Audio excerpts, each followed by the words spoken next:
by Nathan Howard. Associated Press (PressBLY), or the nation's largest wildfire raged through southern Oregon on Friday, but crews were scaling back some night operations as hard work and weaker winds helped reduce the spread of flames even as wildfires continued to threaten homes in neighboring California. The Bootleg Fire, which has destroyed an area half the size of Rhode Island, was 40% surrounded after burning some 70 homes, mainly cabins, fire officials said.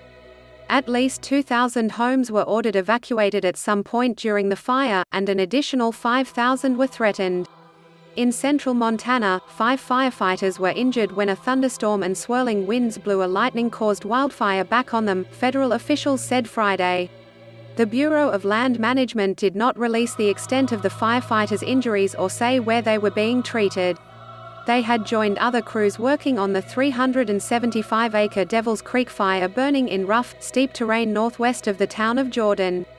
The firefighters were building a defensive fire line Thursday when the weather shifted, Bureau spokesperson Mark Jacobsen said. The fires are among many burning across the U.S. West, where extremely dry conditions and recent heat waves tied to climate change have made wildfires harder to fight. In Oregon, the upper eastern edge of the Bootleg Fire continued to move towards Summer Lake, jumping fire lines on Thursday and prompting an evacuation order for some portions of Lake County to be raised to "go now." Fire officials said. Winds up to 10 miles per hour could drive the flames through timber but not at the pace seen last week, when the wind-driven blaze grew exponentially, Fire Information Officer Angela Goldman said.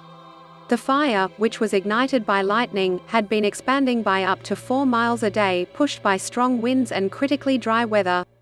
There was good news on the lower portion of the 625-square-mile blaze. Crews had locked in containment lines and on the lower southeastern side, they were able to gain a substantial foothold, allowing them to cut back to nighttime patrols from what had been a 24/7 run-and-gun fight, Fire Information Officer Sarah Gracey said. "For us, that's a pretty big step," she said. "It's not that easy to work in a pitch-black forest in the middle of the night."